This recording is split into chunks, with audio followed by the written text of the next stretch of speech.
pessoal entrar aqui, tá aparecendo. Tranquilo? Estou passando aqui para poder cumprimentá-los. Hoje nós estamos aí, né, no segundo dia da nossa semana acadêmica. Ivonei, só um minutinho. Só um minutinho, Ivonei.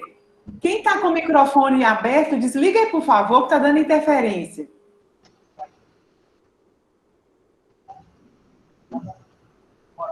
Pronto, Ivonei. Ótimo. Então, primeiro agradecer aí a nossa coordenadora, a Patrícia, né, pela organização dessa semana acadêmica com os nossos professores, um trabalho feito em parceria. Agradecer também a palestrante da noite, né, nosso muito obrigado. A sua presença aqui é uma honra, né, para a nossa escola. Receber profissionais de referência no mercado é muito importante para a formação dos nossos alunos, né? Ouvir pessoas de referência e que se colocaram à disposição para bater um papo conosco. Né? Desde já, muito obrigado, né, que você tenha aí muito sucesso, né, e a FUNAM está de portas abertas para poder recebê-la sempre. É um grande prazer. Desejo aos nossos alunos um excelente evento, né, que aproveitem bem. Tenho certeza, né, que a Camila tem muito a contribuir com todos vocês, né, que aproveitem o máximo. Né, tem hoje, amanhã também, então tem muita coisa boa para acontecer. Aproveitem bem aí, um abraço a todos. Obrigada, Ivonei, pela presença. Valeu, gente, até mais. Até mais.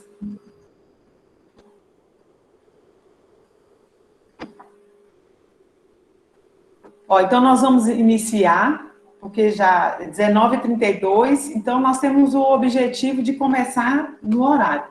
Como Ivonei agora também é coordenador do curso de administração, aí ele tem que fazer a abertura dele lá também.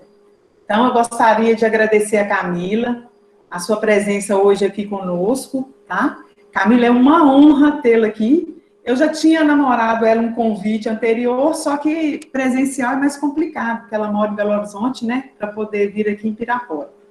O nosso mediador hoje é o professor Marconi. Então, como que vai funcionar?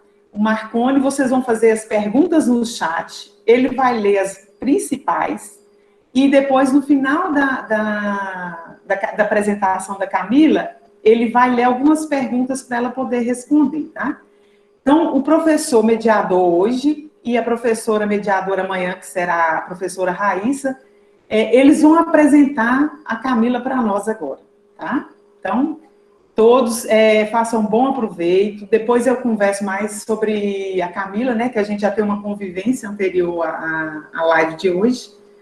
E muito obrigada, Camila. E Marconi, é a sua vez.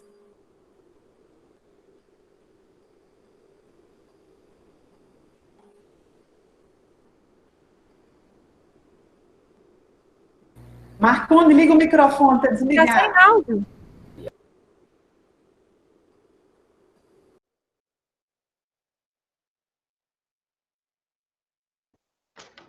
Ao vivo tem dessas coisas, né? Mas vamos lá. Marconi, eu esqueci de falar, comente que nós dois estaremos controlando os microfones, mas nós pedimos para todos desligarem, para a gente não precisar ficar interrompendo, né, a Camila. Valeu, Hugo. Então, senhoras e senhores, primeiramente, boa noite, né? Boa noite a todos, acadêmicos. Estamos juntos aí nessa semana 4.0. Depois eu falo mais alguma coisa sobre a semana. Mas o intuito aqui é apresentar a nossa palestrante, a Camila. Nada menos, nada mais, mestre em gestão de projetos pela UFMG, engenheira civil pela UFMG, formada também em técnicas de edificação pelo Cefet, sócia-diretora da Connect, projetos de engenharia, e vice-presidente de marketing do CEBIM, Minas Gerais. Alguém sabe aí o que é CEBIM, Minas Gerais? Bom, vai demorar, né? Então já vou logo falar, gente, pelo amor de Deus. Câmara Brasileira de BIM de Minas Gerais. Ô, gente, Camila está aqui hoje para poder falar com a gente, para poder nos ajudar a melhorar um pouco mais tecnicamente, mas ela está aqui para vocês. Essa semana é para vocês. Então, vamos começar ela aí com o pé direito. Camila, tá contigo, querida. Fique com Deus, viu? Estou aqui do seu lado aqui para te ajudar no que for necessário. Abraço. Abraço. Bom, gente, eu vou começar.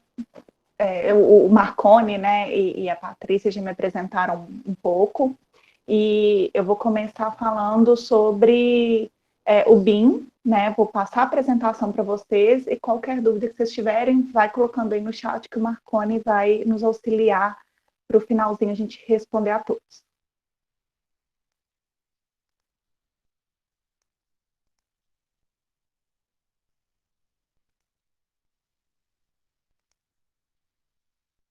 Tá todo mundo vendo a minha tela? Sim. Sim. Ótimo. Ok. Tá joia. Bom, como a Patrícia já falou, a gente já vem com uma conversa, né, ao longo de um bom tempo sobre falar de BIM para vocês, né? Esse assunto, ele não é tão recente assim, ele vem desde a década de 90, então ele nasceu ali nessa época, o termo BIM, e aí ele está sendo mais recente agora nas faculdades e principalmente aqui no Brasil, tá? Então eu vim trazer para vocês o BIM na engenharia, principalmente na engenharia civil, e o conceito do BIM, o que é o BIM, e um caso de aplicação prática. Porque nada melhor do que a gente ter uma aplicação prática para a gente saber como realmente as coisas funcionam. Bom, primeiramente eu gostaria de agradecer, né, a FUNAM, o diretor Ivonei, a coordenadora Patrícia, que eu chamo ela de Pati, não tem como não ser, uma amiga e assim, gosto muito, muito dela, e o professor Marconi, que conheci hoje, muito obrigada. Bom, como ele me apresentou, eu sou mestre em gestão de projetos, sou engenheira civil e trabalho já tem desde 2009 com BIM, tá? Aplicando BIM nos projetos. E qual que é a área de atuação, né, da minha empresa e a minha mesma? Só colocar aqui no cantinho. Eu trabalho com projetos prediais de água fria, quente, projetos de infraestrutura, terraplenagem, orçamentos e paginação da alvenaria. Então, eu tenho muita experiência de BIM nessas áreas. E uma coisa que a gente aprende muito com o BIM é que a gente precisa sempre conhecer de todas as áreas para saber aplicar o BIM da melhor forma.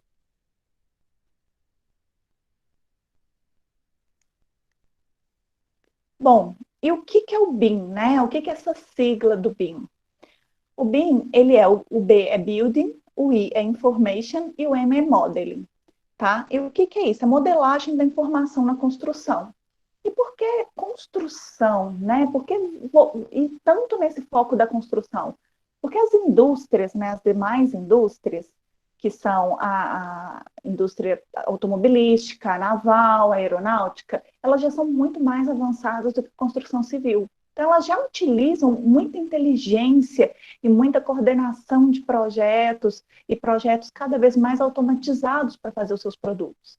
E a construção civil, ela ainda é uma indústria muito arcaica. De uns tempos para cá, ela começou a se modernizar, né? E hoje em dia, cada vez mais, nós estamos nos modernizando. Então, o building é de construção, o information, que é informação, por que informação num projeto? Né? Essa informação ela pode ser geométrica e não geométrica. O que é uma informação geométrica? São as formas daquele objeto. E o que é uma informação não geométrica? São as informações que nós colocamos para caracterizar aquele objeto. Então, por exemplo, eu modelo um pilar.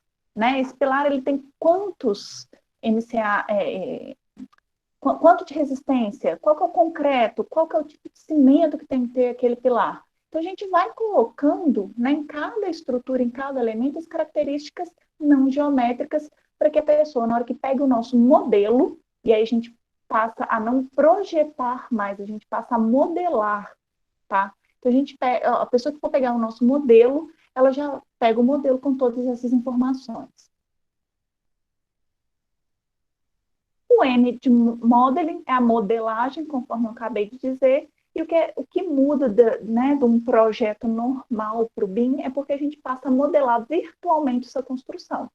E na hora que a gente está modelando, nós estamos pensando como o construtor vai construir essa edificação, como o comprador irá comprar o material para construir, como o usuário irá manter, né? E quais são as informações necessárias para que isso aconteça, quais são as modelagens necessárias para que isso aconteça.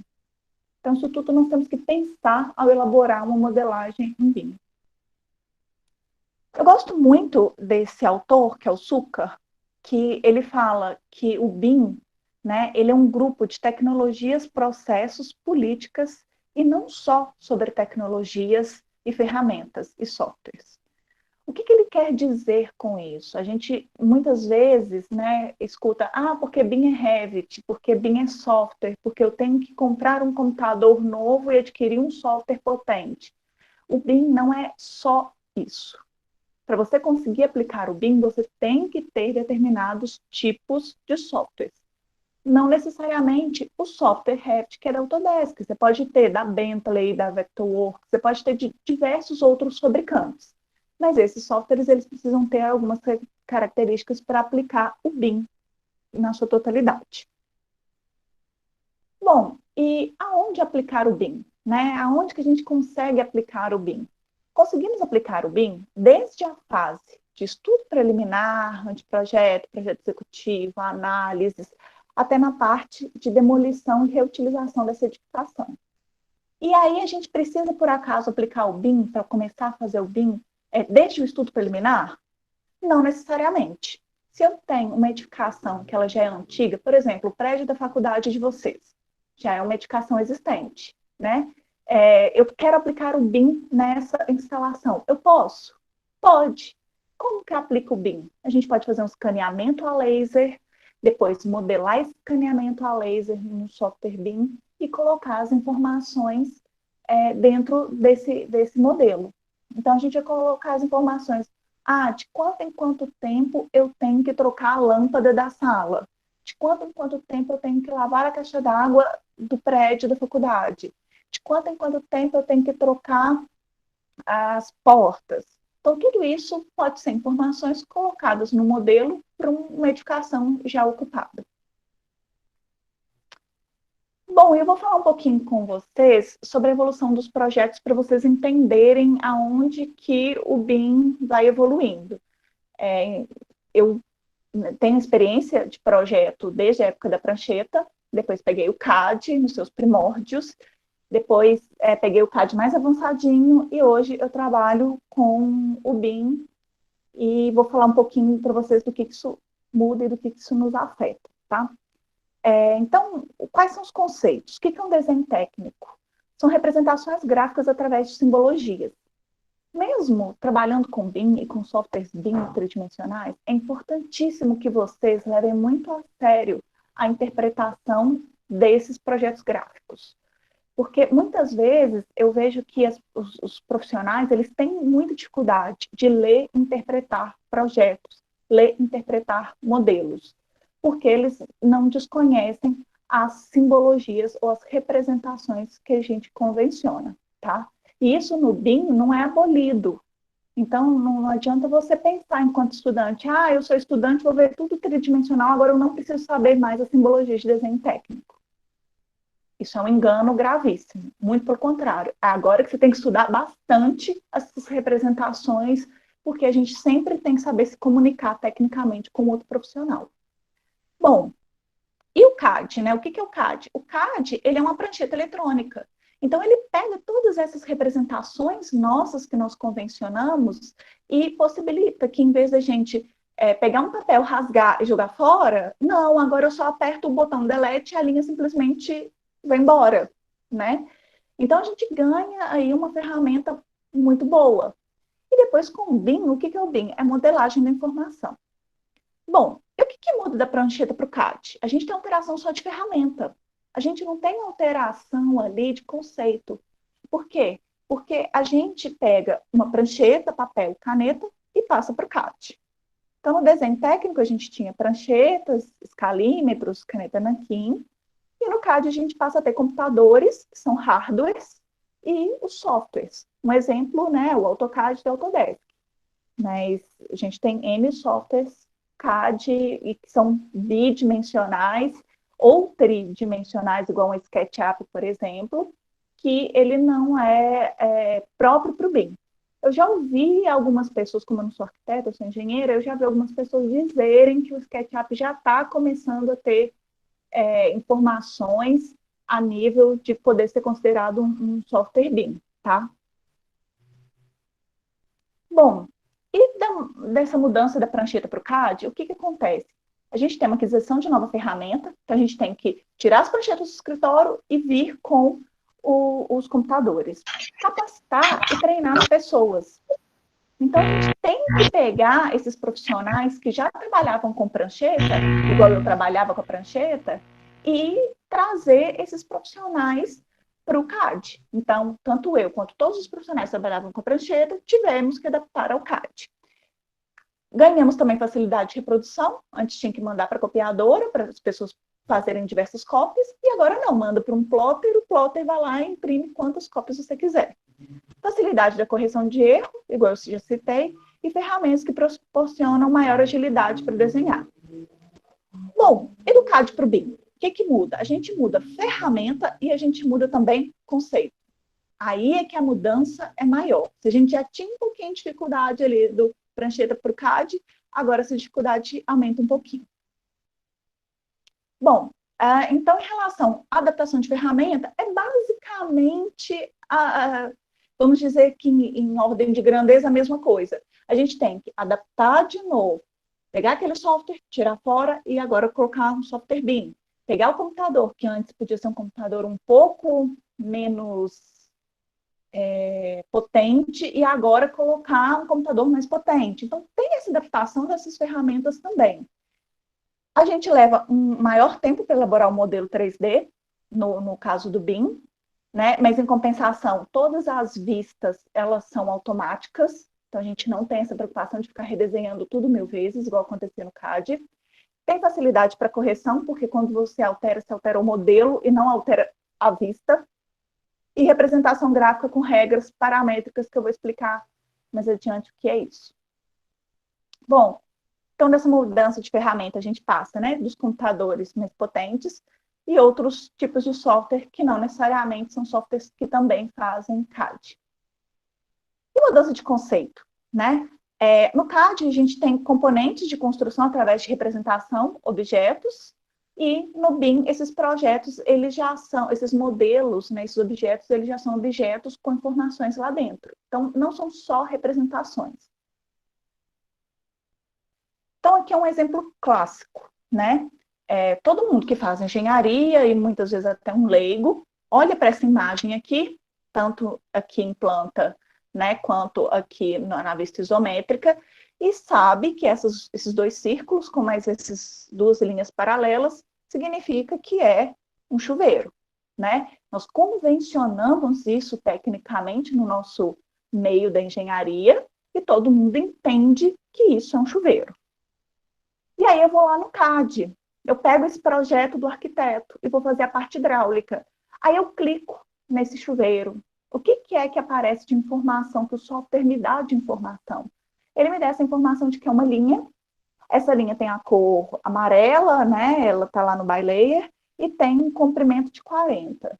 O que isso serve para mim para manter esse objeto, né? Manter o chuveiro? O que isso serve para mim para eu projetar a vazão desse chuveiro? Nada.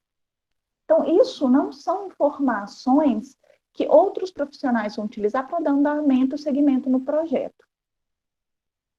Bom, e aqui, né, no ambiente BIM, o que a gente tem? Nós temos não só uma representação gráfica, mas a gente tem um objeto com toda a sua geometria modelada, em tamanho real, isso é muito importante.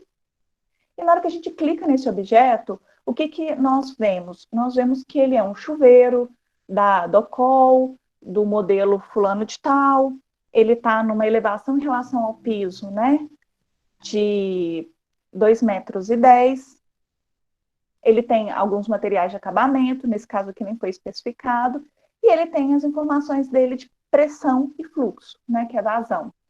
A gente até pode ver, por exemplo, esse software aí que eu usei, a gente tem algumas traduções que para o português, o termo técnico é um pouquinho diferente, com essa questão do fluxo que a gente usa é vazão. Bom, e outra mudança de conceito, né? A concepção do projeto, ela vem primeiro. Então, o que eu tenho que fazer? Eu tenho que pensar que chuveiro que eu vou usar, né? Qual que é o modelo do meu chuveiro? Vai ser um chuveiro de teto? Vai ser um chuveiro de parede? Vai ser um chuveiro que vem, né? A água vem do piso? Isso tudo muda para mim quando eu vou projetar. Então, isso no CAD já não era tão necessário. E isso no BIM se torna muito mais do que necessário. A gente nem consegue projetar se a gente não tiver algumas informações sobre os elementos. Então, aqui, né, num estudo preliminar, né, as fases no CAD, elas são muito delimitadas, e aqui tem um exemplo de um projeto hidráulico. No estudo preliminar, a gente só faz linhas, basicamente, que são essas linhas amarelas. Num projeto básico, essas linhas amarelas, que eram unifilares, elas ganham já uma bidimensão, igual vocês podem ver, e aí a gente já começa a colocar texto de diâmetro, texto com o tipo de material. E num projeto executivo, ele tem ele é tridimensional, né, como vocês podem ver aí, e vem já com os diâmetros. E num projeto BIM, como que funciona essa fase? Primeiro, a gente vai selecionar os insumos. Então, primeiro, eu já tenho que ter definido qual que é o meu equipamento que eu vou usar. Porque sem ele eu não consigo projetar. Como que esse equipamento é? Como que ele vai ser alimentado? Então, isso tudo é muito importante no ambiente BIM. Outra coisa importantíssima, eu falo que assim, o BIM ele não trouxe a compatibilização de projetos para engenharia, tá? Desde a época do projeto no papel de pão, da Idade da Pedra, você já tem que fazer o seu projeto, pensar no seu projeto compatibilizado. E não existe eu, projetista de hidráulica, deixar para um arquiteto ou um engenheiro, que é coordenador de projetos, pegar todos os projetos e compatibilizar. Isso não existe nem em CAD e nem em BIM. Os projetos eles já têm que ir nascendo compatibilizados. E todas as disciplinas, todos os profissionais, ele tem que pensar na outra disciplina também. Então, ele tem que pensar, poxa, o meu projeto hidráulico, ele vai interferir na estrutura. Como que está o projeto de estrutura? Será que eu posso interferir? Será que eu não posso? Projetista de estrutura, eu posso interferir no seu projeto aqui? Essa conversa e essa compatibilização ao longo do projeto, ela é importantíssima. Então, a gente seleciona, vai fazendo essas compatibilizações tanto internas no projeto, igual nesse caso vocês podem ver que a disciplina de esgoto, ela está trombando, né, com a disciplina aqui de água fria, e a gente tem que fazer essa compatibilização com as outras disciplinas também. E aí, depois que nós fizemos tudo isso, é que a gente vem montar os formatos. Os formatos, eles são meramente, eu costumo fazer uma analogia que são fotos do nosso modelo, né? A gente começa a tirar fotos daquilo que a gente quer mostrar para o outro profissional. Há pessoas que falam que com o BIM a gente deve abolir o formato, a montagem do formato. Só que o que eu acho? O formato, ele instrui o outro profissional a ler o seu projeto da maneira que você gostaria que ele lesse. Por que eu estou falando isso? Eu peguei um projeto em que a pessoa me encaminhou só o modelo. Eu custei quase uma semana para poder entender um projeto arquitetônico de uma casa. Porque eu tive que fazer todos os cortes, eu tive que gerar todas as plantas, eu tive que fazer tudo isso para eu começar a entender como era aquele projeto. Quando eu peguei uma outra casa bem similar, já com os formatos, mais o modelo, em 2 horas eu consegui entender. Porque os formatos, eles já direcionam o seu olhar para aquilo que é importante, e o modelo, ele fica mais como uma consulta para aquilo que não foi evidenciado nos formatos. Um outro conceito que muda são que as informações no CAD elas são inseridas pelo projetista, então o projetista vai lá e digita, e no BIM não, elas são extraídas do objeto. Então aqui naquele exemplo que eu mostrei para vocês, né, do esgoto, o diâmetro de 50, ele foi digitado pelo projetista. Então, se o projetista quisesse colocar aí um tubo que geometricamente ele tem diâmetro de 100, ele poderia. E ele nunca iria saber que isso está errado, tá? E no BIM, como que funciona? Esse 22 que está aí, esse texto 22 que está saindo do tubo selecionado, esse tubo azul, ele foi extraído do modelo. Então, na hora que a gente clica nesse tubo, vocês podem ver aí que o diâmetro dele está 22. Então, não foi uma informação que o projetista escreveu, foi uma informação extraída do objeto. Então, para que esse diâmetro esteja aí, né, escrito 22, o projetista efetivamente tem que projetar com 22. E aí nós temos, assim, infinitas outras mudanças. Essas foram as principais, só para vocês ficarem instigados e sempre procurar mais, tá? Mas a gente tem muitas outras alterações desse CAD para o BIM. E agora eu vou mostrar para vocês um estudo de caso de um projeto de rede adutora de água, para vocês verem um pouco dessa aplicação do BIM num caso real, tá? Bom, então eu vou caracterizar esse empreendimento, que é em Belo Horizonte, empreendimento residencial de alto luxo. A quantidade de apartamentos são 82. E o ponto de tomada, o que é ponto de tomada? Quando a gente faz um empreendimento, a Copasa, né, que é a companhia de saneamento daqui, ela pega e fala que num lugar um pouco mais distante é que tem água disponível para o empreendimento, né? Então, nesse local, estava com água disponível, era um pouco distante do empreendimento, a gente tem que fazer uma rede de água até esse lugar. O estágio da obra hoje já foi aprovado, foi finalizada e aprovada pela Copasa. Aqui só para vocês entenderem um pouquinho, né? O ponto de tomada era uma avenida que foi marcada aí de amarelo, com um alto trânsito de veículos. Então, a gente interromper essa avenida para fazer uma obra é uma coisa um pouco difícil. E aqui, olha, onde que está a cinzinha, não sei se dá para ver meu mouse, mas aqui onde está a cinzinha é o residencial, tá? Então, a gente anda mais ou menos um quarteirão. É uma obra até relativamente simples, bem simples, mas tinha essa questão da avenida para a gente poder estudar. Bom, e é possível, né, afirmar que a implantação do BIM se baseia em 3 dimensões: tecnologia, pessoas, processos, e isso tudo tem que ser concatenado. Por que eu estou voltando, né, àquela frase do Succar? Porque que a gente precisou de utilizar essas 3 dimensões para a gente conseguir fazer esse projeto. E aí, quando a gente junta pessoas que são profissionais, né, trabalhando em conjunto, com mais tecnologia de ponta e processos bem alinhados, nós temos normas e boas práticas. Então, isso também foi um outro ponto crucial para que esse projeto desse muito certo. E quem que a gente juntou? Quais foram os profissionais envolvidos, né, para esse projeto relativamente até simples, vocês podem ver. Nós precisamos dos fabricantes dos materiais, para a gente conferir alguns materiais que eram bem antigos e modelar esses materiais. Precisamos muito da Copasa, que é a companhia de saneamento, do cliente construtora e da empresa que executou a obra, que não foi a mesma que a construtora. E como que foi esse processo, né? Já que a gente está falando que BIM é processo, como que foi esse processo? Primeiro teve o levantamento topográfico no método tradicional, tá? Depois, a gente teve a modelagem do terreno e das redes existentes, e tinha uma caixa existente também. Quando a gente fala caixa, é um mini cômodo enterrado lá dentro da terra. Então, a gente teve que modelar tudo isso que já era existente.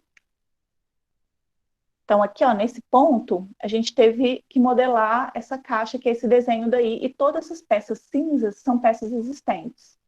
E, através do software, a gente identificou isso através de um parâmetro, que essa fase é a fase de projeto existente. Bom, depois a gente modelou todas as conexões e padrões Copasas, e aí são peças novas e padrões novos. E essa imagem que vocês estão vendo, ela não é meramente ilustrativa ou uma imagem de marketing, alguma coisa do tipo. Essa é uma imagem real do projeto que nós modelamos. Então, olha a qualidade, né, de informações, a qualidade da visual daquilo que a gente está entregando para o cliente. Bom, e essa caixa, que é essa estrutura de concreto, é uma caixa do padrão Copasa, que foi modelada, e essas peças são peças de ferro fundido que também foram modeladas pelo escritório. E aí, nem tudo são flores, né? Por que eu gosto desse caso? Porque esse caso foi um dos primeiros que eu peguei nessa parte de infraestrutura, e aí a gente começou a sentir algumas dificuldades, porque nem todos os fabricantes têm os seus produtos disponíveis em BIM, e aí a gente precisou de modelar. Quando nós fomos no site do fabricante, nós vimos que o fabricante não tinha todas as medidas suficientes para a gente poder modelar as peças, que são esses pontos aí de interrogação, de interrogação, e aí a gente começou a sentir dificuldade e entrar em contato com o fabricante. Olha, fabricante, eu preciso dessas informações, que eu preciso de fazer o meu modelo, né? Eu preciso de ter a dimensão exata da sua peça para saber se cabe. Eu vou descobrir que cabe só lá na hora da obra? Isso não pode acontecer. Bom, e aí nós fizemos o estudo preliminar, demarcando as peças que são existentes, esses que não são. E o que a gente ganha aí, né, de informações que entra o I do BIM? A gente colocou código de montagem, que são esses numerozinhos que vocês estão vendo aí, esse 22, 27. A gente caracterizou o que é fase existente e nova. Então, tudo isso que está cinza é existente, o que está azul e branco é novo. O diâmetro é extraído, né, do objeto. O tipo de material também, a classe de resistência, custo, tudo mais.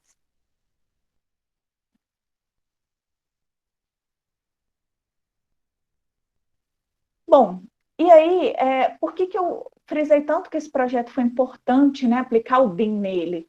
Porque através do BIM a gente tem a modelagem exata do tamanho das peças, com uma facilidade absurda.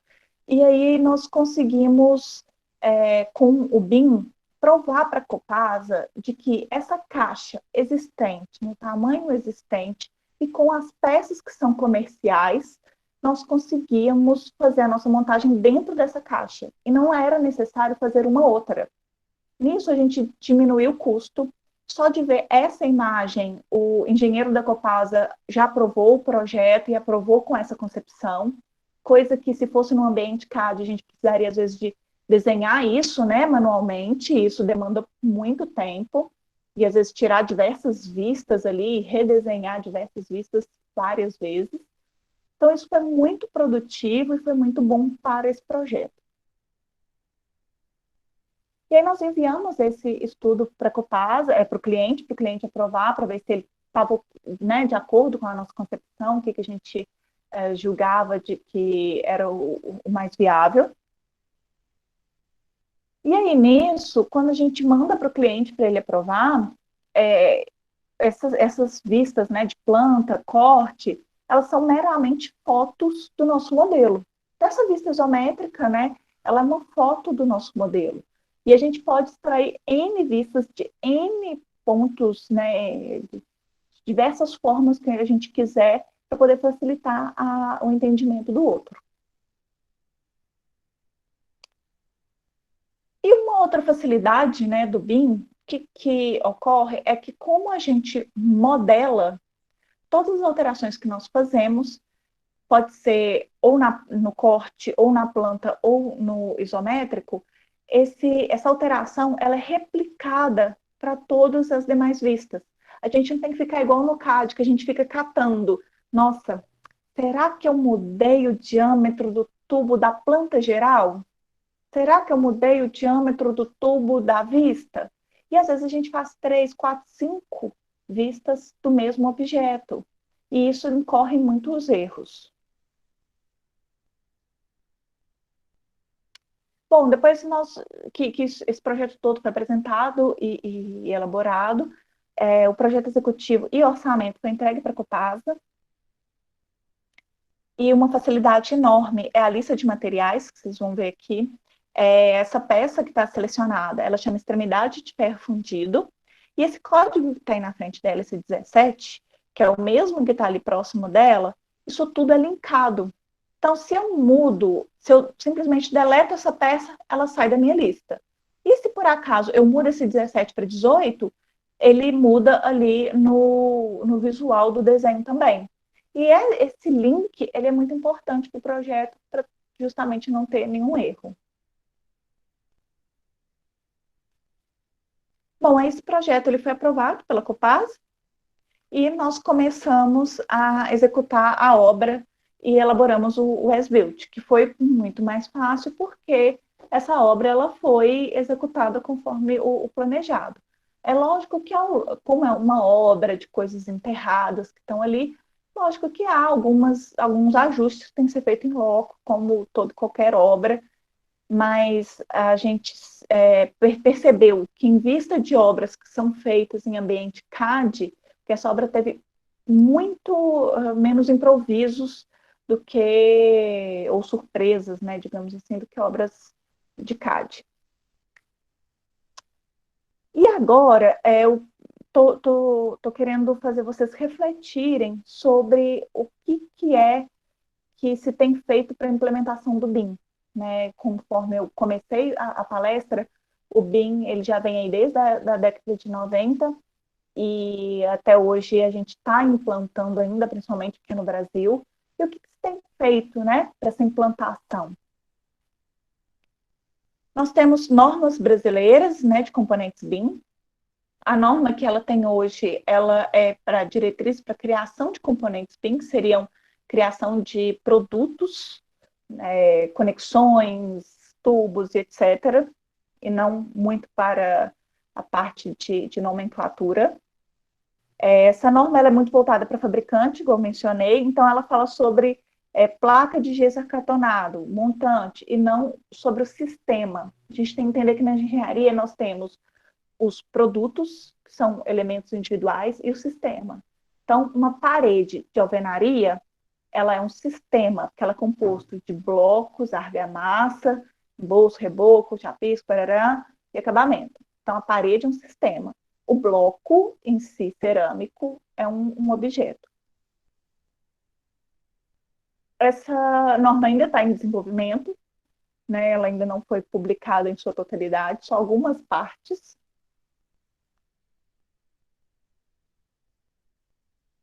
E o escopo dessa norma também, ela considera mais edificações do que obras de infraestrutura.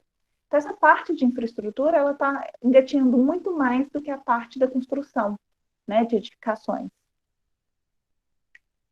E objetos e parâmetros BIM.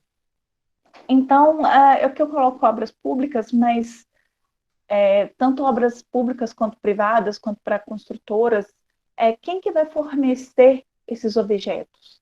Né? Se o objeto ele é utilizado desde o projeto, desde o estudo de viabilidade, até a compra daquele produto e manutenção, quem que vai fornecer isso?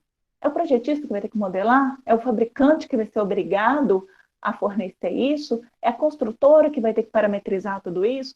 Então, quando é um projeto público, o órgão público vai fornecer isso? E isso ainda está em discussão, né? Há diversas vertentes.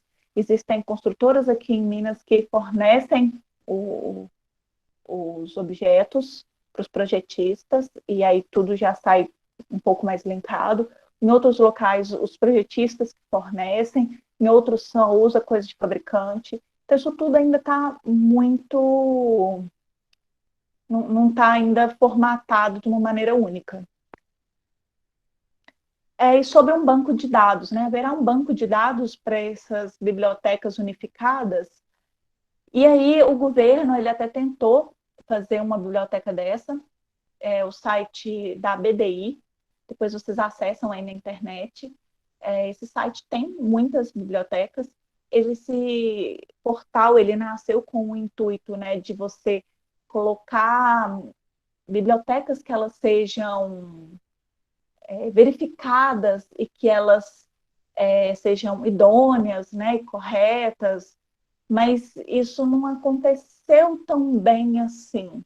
A gente vê muita biblioteca genérica, que não é de fabricante nenhum. A gente vê muita biblioteca que é de fabricantes do exterior que não vendem produtos aqui. Então, como que você vai pegar um produto, né? Vamos colocar uma conexão de PVC que vende lá na Itália e coloca aqui. E aí, essa conexão vai ter um tamanho diferente, porque não necessariamente ela vai estar na norma brasileira, né?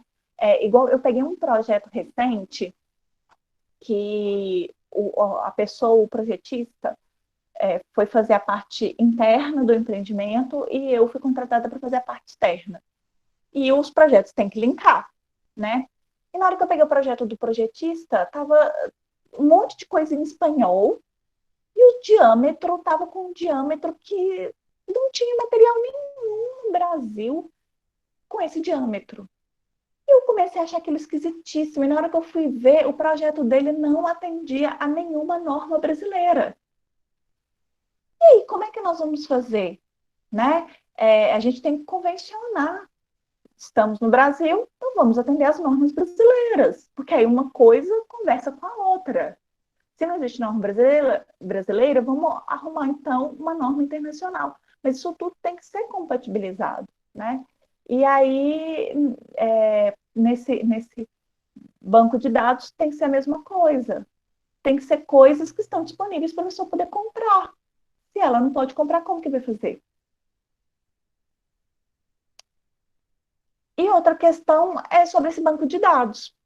Vai ser compatível com a planilha orçamentária de um órgão público? Vai ser compatível com a planilha orçamentária da construtora que vai construir isso? Como que isso vai ser comprado? Porque muitas vezes a maneira que você modela lá no início faz muita diferença para como você vai comprar lá no final.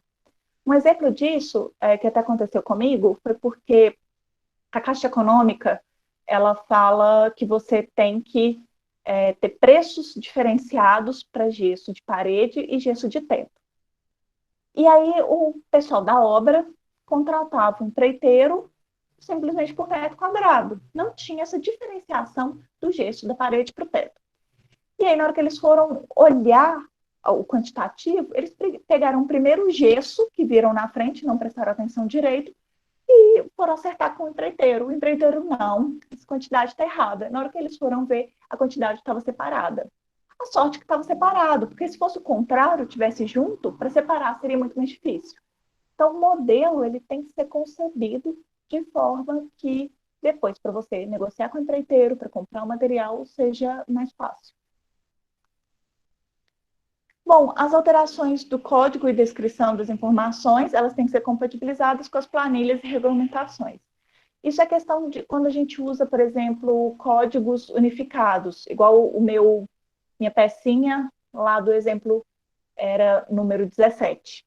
E se eu colocar esse número, que já vai ser o número do código que está linkado com o site do comprador da empresa construtora? Isso vai facilitar muito, né? Mas, às vezes, esse código fica muito grande no meu projeto. Então, às vezes, eu posso ter 2 códigos, o código de projeto e o código de compra. Então, isso tudo tem que ser pensado em como que vai ser linkado. E uma outra questão que a gente está vivendo muito hoje é a modelagem de projetos elaborados em 2D. Eu citei o exemplo de edificações igual a faculdade de vocês, que é um prédio já existente, né? E como que vai fazer? Tem como aplicar o BIM? Tem como. E projetos que foram concebidos em 2D, sei lá, em 2016 e agora estão voltando, mas ainda não foram construídos. Eu posso começar agora a aplicar o BIM? Tá, pode. Você pega o que foi em 2D e modela. Só que nós temos alguns problemas nisso. Qual que é o problema? Se eu, Camila, faço um projeto 2D, tá? Aí o professor Marconi vai lá e é contratado para modelar. Ele pode interpretar de uma forma errada o meu projeto e modelar errado. E aí? E a autoria do projeto? Ela é de quem? Eu vou me responsabilizar pela modelagem de uma outra pessoa? Né? Não posso. Então, essa transcrição de projeto bidimensional para tridimensional, preferencialmente, ela tem que ser feita pelo mesmo profissional, ou se não for feita pelo mesmo profissional, o profissional que concebeu o projeto 2D, ele tem que acompanhar e aprovar a modelagem. Porque dessa forma, a RT, né, que é a responsabilidade técnica do projeto, ela continua para quem concebeu esse projeto, e não simplesmente para quem modelou, o que pode ter uma interpretação aí errada, tá? Então, aqui fala muito, né, nesse texto sobre a autoria do projeto, isso é uma coisa muito séria, que eu acho que a gente tem que levar isso muito, muito a sério, porque a gente forma engenharia, não é pouca responsabilidade, não. É muita responsabilidade. E você pegar um projeto e sair copiando e replicando por aí é perigoso demais. Bom, e esse negócio, tem muita gente que fala que BIM é compatibilização, tem muita gente que fala, nossa, agora com o BIM eu vou pegar todos os projetos 2D, vou gerar o 3D e vou compatibilizar. Primeiro, isso não é BIM, isso não é compatibilização. Porque, igual eu falei, compatibilizar é você nascer com o seu projeto desde o início, pensando na outra disciplina. Quando você deixa para compatibilizar em uma única fase, isso não é uma compatibilização bem feita. Então, e aí, quando isso é feito e você usa o BIM simplesmente para compatibilizar, você simplesmente está confrontando coisas físicas, né? Então, um tubo não pode entrar dentro do outro, porque ele está tendo uma interferência aí. Só que isso é uma interferência física. E a gente tem interferências de utilização, que elas não são pegas nessas interferências físicas. Então, compatibilizar um projeto não é simplesmente você ver se um tubo está tombando no outro.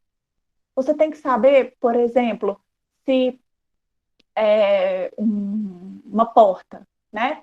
Ela abre. Se você só olha a porta com vaso sanitário, não vai trombar. Mas e na hora que abre a porta, será que ela vai trombar com o vaso sanitário? Então, isso é uma compatibilização de utilização daquele objeto. E na hora de utilizar ele, você vê a incompatibilidade, tá? E aqui a gente vê muito que a engenharia simultânea, a colaboração e a compatibilização são distorcidos e negligenciados. Essa parte da engenharia simultânea, que é você fazer sua disciplina já pensando nas demais, já pensando lá na frente, pensando em quem vai usar, pensando em quem vai manter, isso tudo desde a época de CAD existe. Esses conceitos não são novos, esses conceitos eles não vieram com o BIM. O BIM ele só acentua a necessidade de aplicar esses conceitos. E aqui é uma coisa para a gente sempre se atentar ao que nós vamos fornecer para o cliente e o que o cliente precisa, tá? A gente no BIM tem um termo que é LOD, que é nível de modelagem e nível de modelagem tanto da informação quanto da parte geométrica, e a gente tem que deixar bem claro para o cliente qual que é o LOD que a gente está projetando.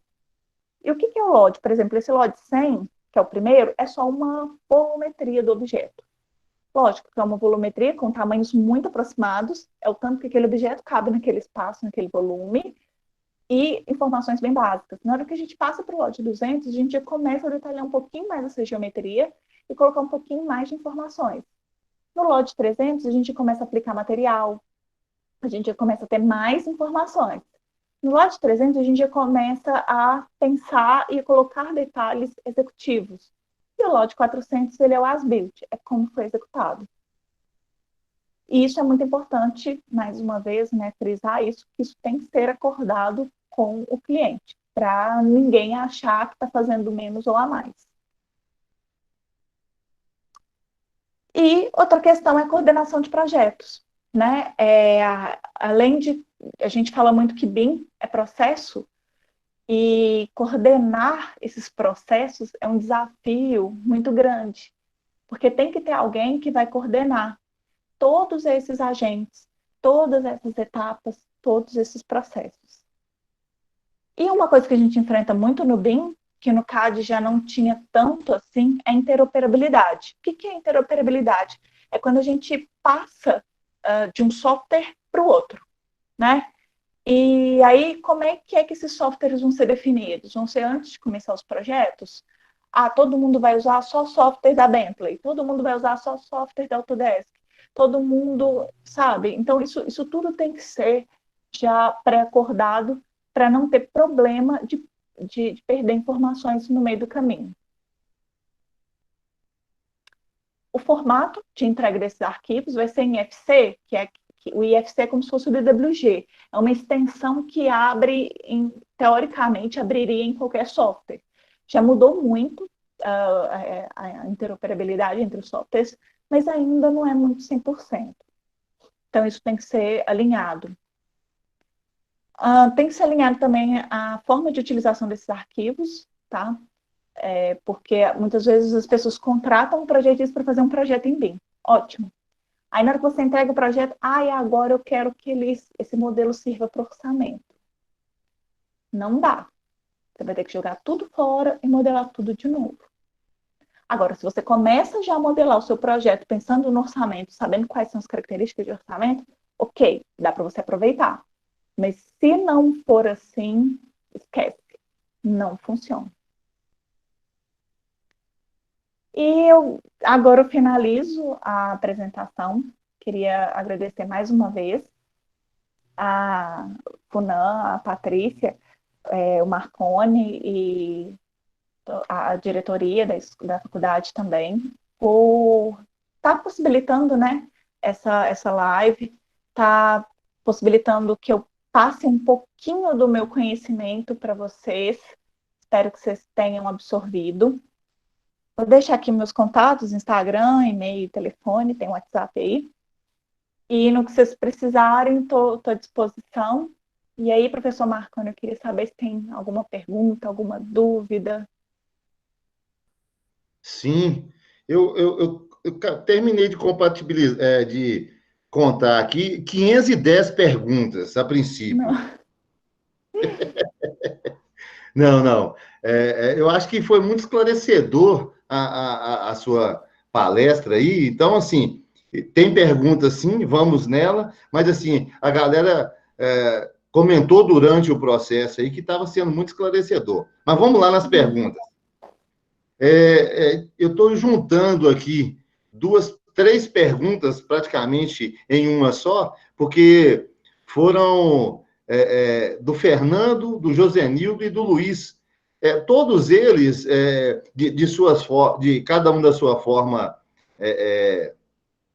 distinta, em uma única pergunta quais são os softwares utilizados hoje em BIM e eu uso o Revit mais para quê? Eu uso o fulano de tal para quê? Então, foi uma pergunta geral de 3 pessoas. E tem mais uma, mas você poderia responder a gente, por favor, Camilo?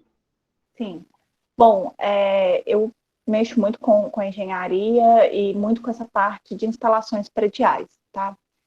Pela minha experiência, eu optei, e hoje uso o Revit, que é o da Autodesk, porque eu trabalhei muito tempo com empresas em São Paulo. E lá no mercado de São Paulo, eles já tinham bem nítido a preferência por esse software. Então, por isso, eu comecei trabalhando com esse software e dei continuidade. Uma outra coisa também que na época, quando eu comecei, que foi lá em 2009, os fabricantes, eles só tinham peças para focar, nessa área que eu trabalho, focadas para o Revit. Então, isso acabou que também me induziu a selecionar esse software, tá? Não estou falando que ele é o melhor, não é o melhor para toda a engenharia, também não é o melhor para a minha área, de forma absoluta. O que eu estou tentando explicar para vocês é que a gente tem que pesar na balança, né? Então, temos que pesar quem que é meu cliente. Porque, às vezes, o seu cliente é quem vai determinar o software que você vai usar. O meu cliente é a empresa que eu trabalho. Então, foca em aprender esse software e bem, né? Não, meu cliente, eu tenho 3 construtoras, cada um tem um software diferente. Você vai ter que aprender cada software diferente. E nessa área de instalações é esse software. Os arquitetos gostam muito do ArchiCAD.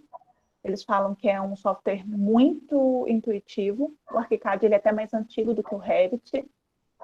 O pessoal de estruturas, se eu não me engano, acho que é o PQS, ele já tem compatibilidade com os softwares BIM de uma maneira bem interessante. E eu sei que tem outros softwares que estão caminhando ainda para ser compatíveis com o BIM, tá? Mas o que a gente tem que ficar atento com esses softwares que dizem que são BIM? Você tem que ficar atento se você consegue colocar informações nos objetos e não simplesmente modelar 3D, tá? Você tem que perceber se esses softwares eles geram arquivos IFC, porque se eles gerarem arquivos com essa extensão, eles já conseguem ser lidos por software BIM. E o principal é se, ao gerar esse arquivo IFC, ele perde ou não informação.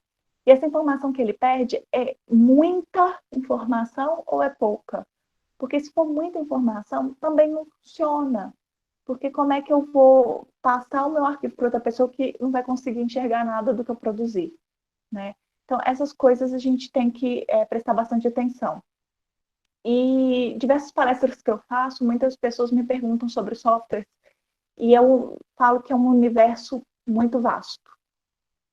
Existem N softwares, toda palestra que eu vou tem alguém que levanta a mãozinha e fala, olha, eu trabalho com tal software, ele é BIM e funciona, não sei o quê.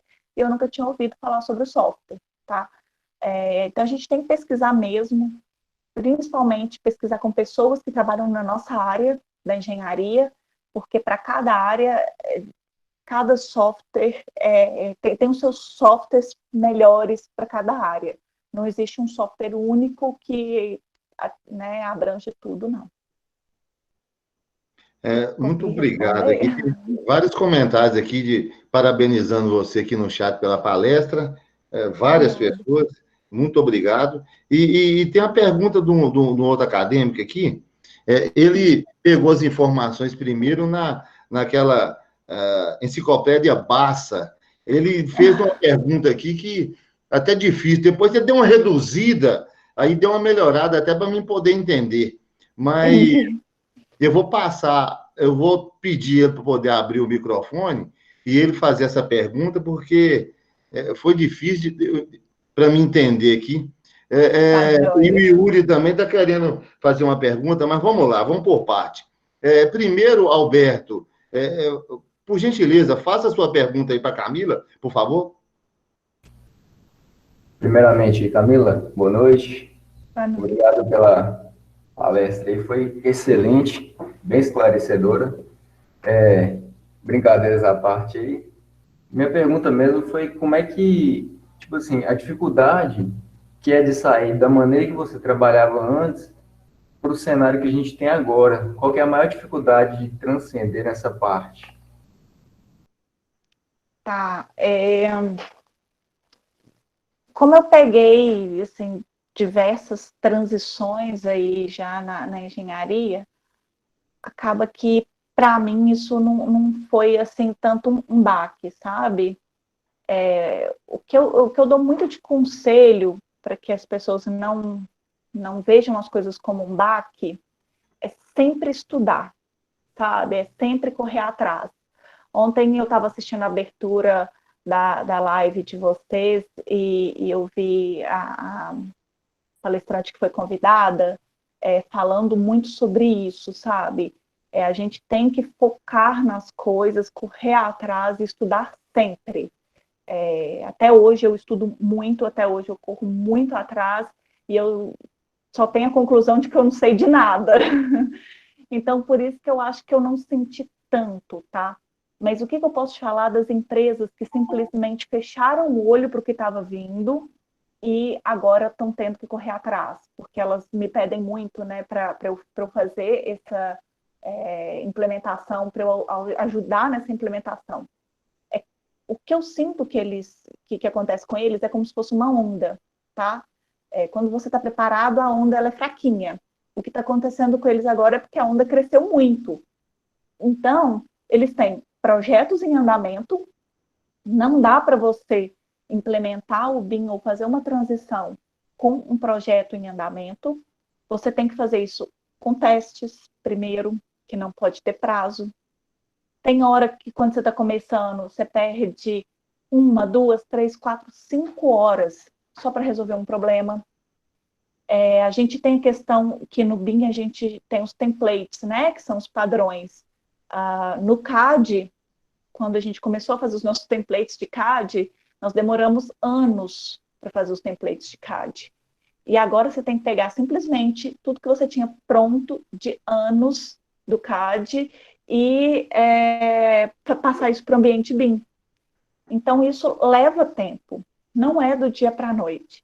E eu falo com você que até hoje eu estou implementando o BIM na minha empresa, até hoje estou aprimorando o BIM com os meus clientes e sempre avançando, porque se a gente para, o baque é terrível, sabe?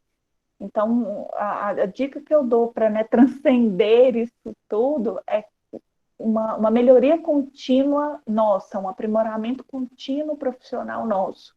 E nunca se acomodar. Uma outra coisa importantíssima, eu não falo só para o BIM, eu falo para a vida profissional mesmo de vocês. Vai à obra, procura saber como que a pessoa executa aquilo, depois vai tentar saber como que compra aquilo, depois vai tentar saber como que projeta aquilo, porque eu vejo muito nos profissionais de hoje que está faltando isso. Está faltando o profissional saber como executa, depois como que o usuário vai manter aquilo, né? E o BIM, ele vem agrupar tudo isso e exaltar essas qualidades de um bom profissional. Então, eu acho que os bons profissionais, eles não vão sentir tanto quanto as pessoas que faziam um projeto meio mais ou menos, ou uma obra meio mais ou menos. Consegui responder? Excelente. Então, a melhor forma é estarmos preparados, né? Mais uma vez aqui, agradecer mesmo. Muito obrigado. Boa noite. Obrigada. Ô, Camila, tem uma outra pergunta também do Yuri Santana, e se ele me permitir, vai demorar ele abrir o microfone, então ele já me permitiu, eu vou completar também a pergunta dele. A pergunta dele, a pergunta base dele é a seguinte: você acha que o Revit chegou para substituir o CAD? E aí, o meu complemento, se ele me permitir. E você acha que esse acadêmico hoje, que está na nossa instituição, ele deve ainda manter algum esforço para aprender o CAD ou deve caminhar logo para o BIM para aprender um software igual o Revit, por exemplo? Tá. O que acontece? A gente ainda está num ambiente muito híbrido, né? Aqui no escritório, por exemplo, a gente pega muito projeto de arquitetura ainda em 2D, e aí a gente tem que ter uma interpretação de projeto absurda para poder modelar isso em 3D.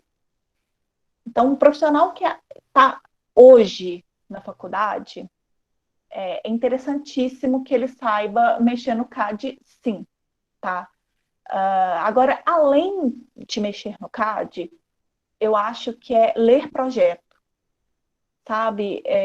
Ler projeto. Eu fiz técnico e isso para mim foi ótimo, porque no técnico, o meu técnico inteiro foi na prancheta e eu aprendi a ler projeto de uma maneira excelente. Então, eu olho um projeto, eu sei o que está errado ali. E às vezes uma interpretação errada de um projeto causa transtornos na obra absurdo. Teve uma pessoa que foi fazer, né, uma modelagem para mim, e aí a pessoa leu de forma errada o projeto. Aí eu peguei e virei para a pessoa: você viu o que você fez? A pessoa: não, o que eu fiz? Eu modelei normal. Então, você modelou uma viga partida em 3 partes. A carga que está em cima dessa viga, ela não tem apoio nenhum, isso daqui vai cair, vai desmoronar. Então, assim, aí a pessoa ficou tão pasma e falou comigo: nossa, eu fiz tudo isso? Eu destruí um prédio? Se destruiu um prédio, porque você não soube ler o projeto e não soube modelar o projeto a partir de uma boa interpretação de projeto. Então, eu acho importantíssimo que as pessoas saibam, existe uma norma de desenho técnico que fala tamanho de texto. Eu vejo muito projeto e muita montagem de formatos com tamanhos de textos pequenininhos. Existe norma. Todo estudante tinha que saber as normas de leitura e interpretação de projetos. Todo estudante não pode ficar refém de um software. Tá? O Revit, ele, por exemplo, né, o Revit, ele já tem umas pré-configurações que são pré-configurações muitas vindas de países estrangeiros. Se você não tem noção de projeto, não tem noção de desenho técnico, você acaba fazendo muita bobagem. Eu já peguei desenhos do Revit que a pessoa privilegiou tanto a arquitetura, mas que eu fiquei achando que a disciplina era arquitetura. E na hora que eu fui ver, a pessoa tinha feito era o projeto hidráulico. A arquitetura dela estava linda, super modelada, mas não dava para ver o projeto hidráulico. As peças hidráulicas não tinham tamanhos comerciais. Do que adianta? Então, o que eu falo para quem está estudando conhecimento nunca é demais, tá? Vocês nunca vão perder por ter conhecimento. Então, abra as normas de desenho técnico, saibam o que são espessuras de linha. A espessura de linha, ela serve para enfatizar aquilo que nós queremos dar evidência. Então, quanto mais grosso, quer dizer que está em primeiro plano e quer dizer que eu quero dar evidência para aquilo. Isso tudo serve para você deixar o seu modelo mais claro, melhor. E tanto para você trabalhar no Revit, no CAD ou no papel, em qualquer lugar, você tem que ter esses conhecimentos.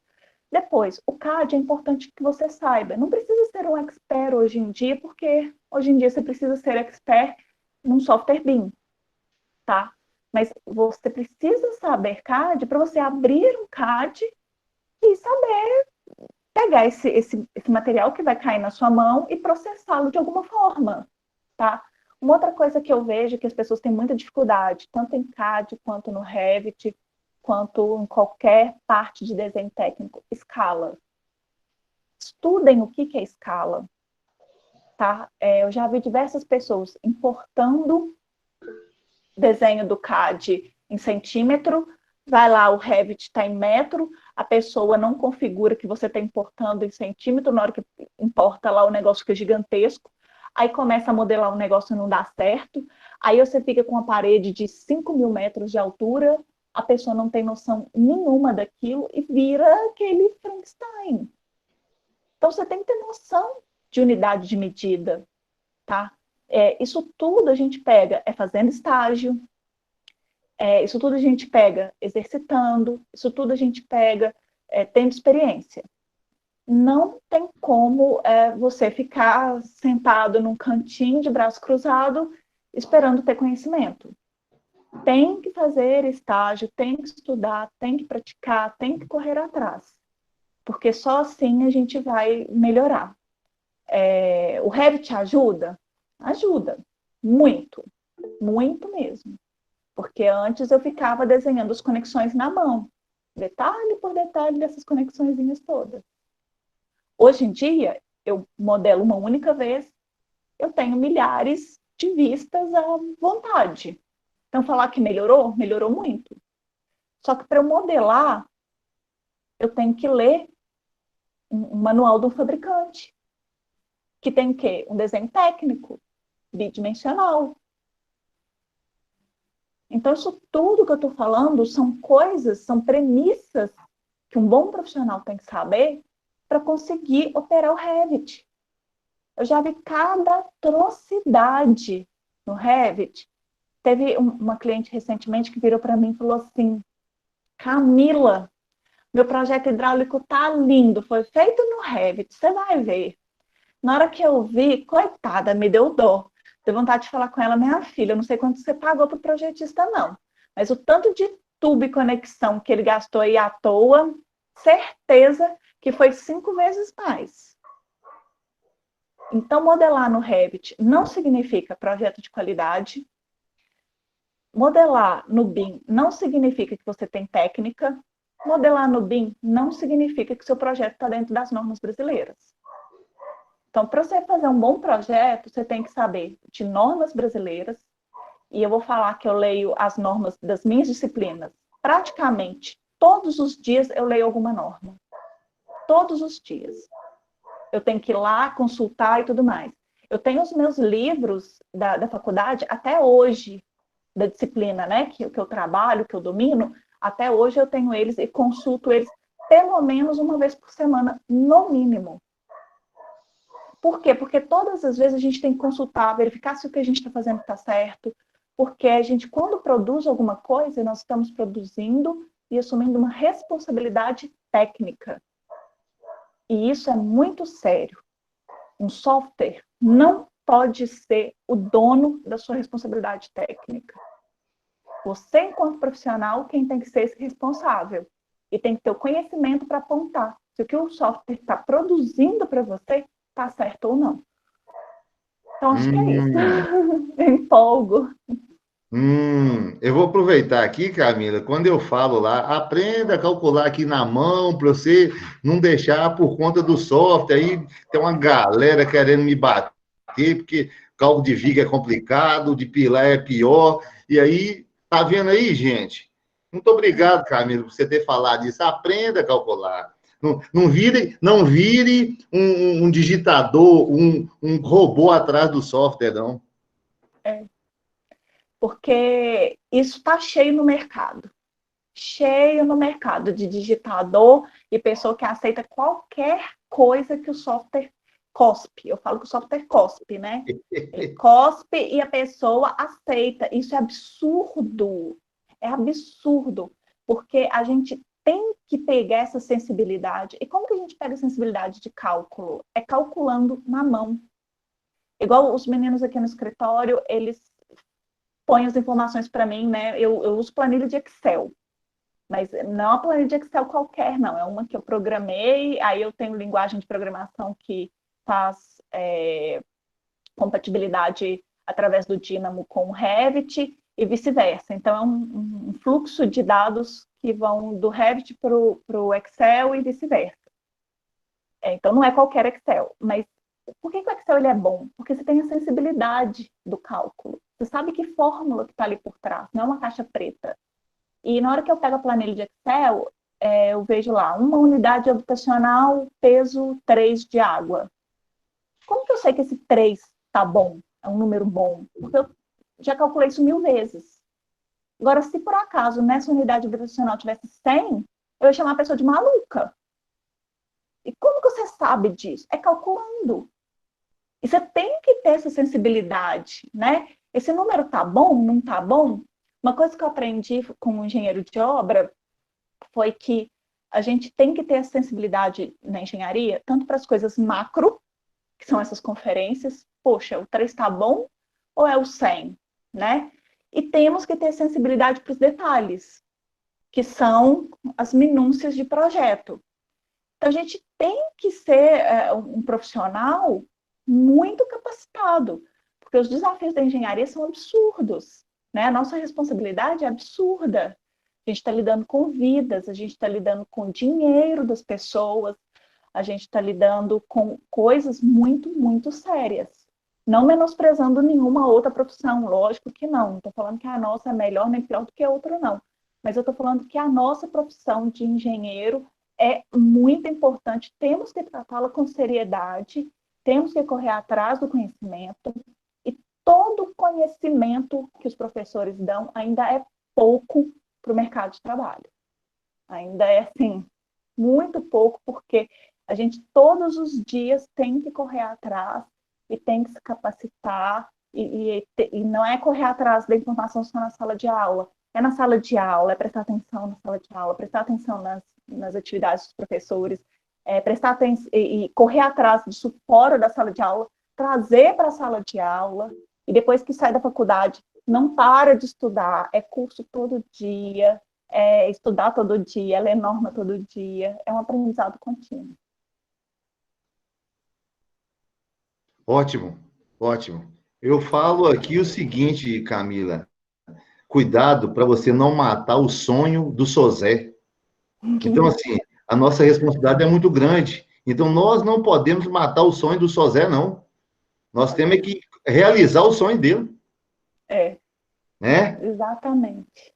Bom, eu vou passar a palavra, Camila, se você me permitir, para Patrícia. Patrícia, fique contigo aí, fala alguma coisa aí para nós. Nossa, parece até que combinou com a Camila as suas falas. Eu estou vendo os alunos comentando aí, né, Camila, porque a gente enfatiza muito isso. A faculdade, ela te dá a base, mas ela não te torna um profissional. Quando eu formei, igual você falou no desenho técnico aí, a gente aprende as normas. E eu fui trabalhar no escritório de cálculo. E eu não sabia ler desenho. Aí sabe o que eles me fizeram? Eu achava chato no início e hoje eu agradeço todos os dias. Conferir desenho. Eles faziam as formas, as armações e me colocavam para conferir. Foi excelente. Eu agradeço isso hoje, assim, todos os dias. Então, quem tiver oportunidade, eu lembro que eu formei, eu fui trabalhar de graça, mas é porque eu queria aprender, né? Então, a gente, quando quer crescer, e eu conheci a Camila, gente, foi justamente nessa fase. Ela foi contratada por uma firma, ela trabalhava com... Trabalha, né, Camila, com orçamento? Sim. Vou te convidar para uma próxima live para falar sobre orçamento. Ótimo. A importância do orçamento na obra. Eu estou pela primeira vez numa obra. E o orçamento, vou dizer assim, que está 80% furado. Né? Furado. Não bate orçamento com projeto em nada. Estou vendo você falar aí, quando sai tudo prontinho.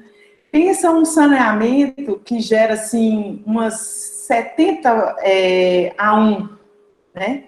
Aí, quando você tem que trocar o material, igual você falou no início, numa prancha tem aquele desenho, mas não trocou o número lá no orçamento, lá na lista de material. Então, assim, eu estou apaixonada, eu ainda não estou mexendo no Revit, e eu estou querendo aposentar. Aliás, eu já até aposentei, só não aceitei, mas igual, eu queria até te fazer uma pergunta, porque os projetos de órgãos públicos vai ter que ser no BIM, né? Sim, sim, já tem diversas diretrizes, leis e tudo mais que estão trazendo isso. Acho que em 2020 já começam algumas coisas, tem algumas coisas valendo, mas eles fasearam isso para não pegar todo mundo assim tão de surpresa, mas eles estão querendo acelerar isso, sabe? Então, eles já tentaram algumas coisas, igual esse site da BDI, para poder unificar. Alguns estados, igual o estado do Paraná e Santa Catarina, eles já fizeram diversas licitações, mas eles já estão muito mais avançados do que a gente. Aqui em Minas tem diversas ações, né, do estado e do DR para que essas obras de infraestrutura sejam licitadas em BIM. Mas aqui em Minas ainda está um pouco mais atrasado e mais lento do que lá no Paraná. Apesar de que eles se espelham muito, sabe? Eles trocam muita informação e eles se espelham muito com o Paraná e Santa Catarina.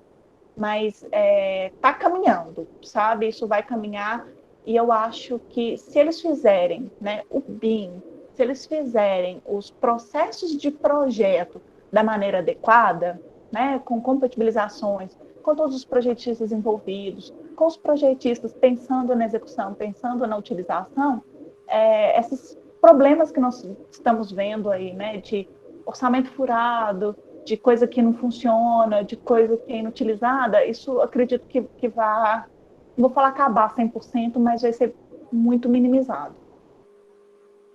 Não, muito bom. Eu gostaria de convidar os alunos para abrirem as câmeras e nós darmos uma salva de palma para a Camila. que todos abrissem, que eu instalei um programinha aqui, eu gostaria de ver o rosto de todos na minha tela.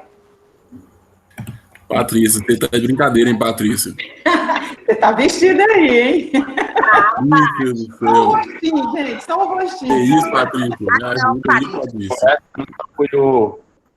Você veio para essa live despreparado, sem tomar um banho e arrumar o cabelo? Gente, eu Não, passei Né, Patrícia? Você, Marcos, só tomei banho, Aí é Marcos. sacanagem, viu, Patrícia? Só o Não, microfone. mas tem também cabelo. perfume. Ó, Ô, Marconi, Acho que seria a situação que nós estamos expostos, né? Ei, Ô, Rafael, Marco. esse Alex não é fácil. Ô, gente, Fala então com vamos o- passar para a Camila. Servidos aí? Tem o microfone.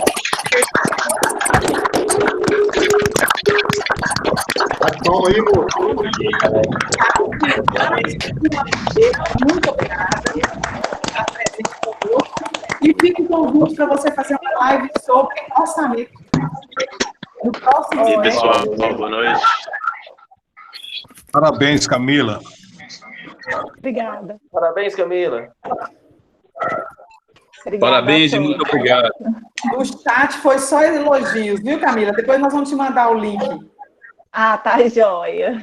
E eu agradeço muito mesmo o convite e precisando, estou à disposição, tá? Nós é que agradecemos. Boa noite a todos. E Parabéns, amanhã, às 19h30, na próxima live. Ô, Patrícia, Fala, Carlos. vai ter alguma lista, alguma coisa assim? Não, é automático. O TI programou. Você entrou, ele registra o tempo que você ficou. Então não vou sair, não. Tá aí na bola, Carlos. Ele tá registrando. Eu vou sair. Você saiu. Se você chegou agora, ele também registrou. Quem chegou agora não registra, não. Registra. Para nós poder dar porrada depois. Não é, ô Marconi? Ô, Carlos, pode ficar tranquilo, viu? Boa noite para vocês, meus queridos. Boa noite, Marconi. Obrigadão, cara. Boa noite, Alex, gente. você tá vestida, Alex. Tô te Eu vendo tô. aqui. É Patrícia. Oi. Quem tá falando? Hoje é aniversário de Alex. Vamos cantar parabéns pra ele na live? Ô, vamos! Rafael, tem cerveja aí? Tá vendo, Ô, Alex? Rafael. Cerveja só. Olha o que esse povo tá querendo. Alex, 40 anos. O pessoal tá saindo. Olha, ainda. gente. Boa noite. noite, Diguinho Mandioqueiro. Marconi, Oi, parabéns. Lúcio, obrigada pela sua presença aqui conosco. Eu convido a buscar informações sobre o nosso trabalho lá no projeto, lá, Engenharia em Destaque, meu e de Patrícia lá. Já tem gente lá no Telegram com a gente. Convido a vocês que não participaram lá para entrar lá. Quem ainda não está lá Ô, conosco, Marconi. aceita o convite, viu? Então vamos contar com podemos você. mandar Rafael. aí, Patrícia. Oi? Manda o link aí para entrar lá. Manda o link aí. Tá, nós vamos mandar. Já mandou o link para os líderes. Os líderes. Eu vou mandar de novo hoje, e aí entra lá, viu? O negócio vai ficar show. A partir de semana que vem vai ter novidade lá. Beleza, Marcos. Então vamos cantar parabéns. É para quem? Parabéns pra Bem, você. nessa data querida. Muitas felicidades, muitos anos de vida. Tudo bem, Alex? Abraço. Da palma hoje tem gole? Tem, Oxi. Aqui não para, não. Ah, muito bem. Já dono de um vídeo aí, viu, irmão? Ainda bem que eu já moro dentro de onde que tem golo, né? Parabéns, Alex. Pessoal, boa Deus noite. abençoe. pra vocês. Qualquer dia nós vamos te visitar, Cláudia. Todos nós. Pode vir, a geladeira tá cheinha, Patrícia. Patrícia enrolada. Preço de fornecedor, né? De vendedor, não. Vou até tomar uma cerveja agora, em homenagem. Ô, Alex, essa aqui é em sua homenagem, viu? Fechou. Olha o nosso garoto propaganda da Funana, aniversário da cidade. Camila, nossa cidade fez aniversário segunda-feira. Ó, Patrícia. Fazer isso aí na engenharia. Aí, né, Patrícia? Compartilha o 108 vídeo anos. com ela aí, Patrícia. Eu vou mandar para Camila. Aí o baterista é nosso aluno, viu? Alex, Sim? ó, esse é pra você, viu? Que O Ernest aqui, ó, na tela. Então, gente, boa assim. noite. E É eu meio. aguardo todos vocês amanhã às 19h30, viu? Combinado. Uma ótima Boa noite. noite. Muito obrigado, viu, galera? Boa noite a todos. Deus abençoe, gente. Boa Fiquem com noite, Deus. obrigada. Eu quero bolo.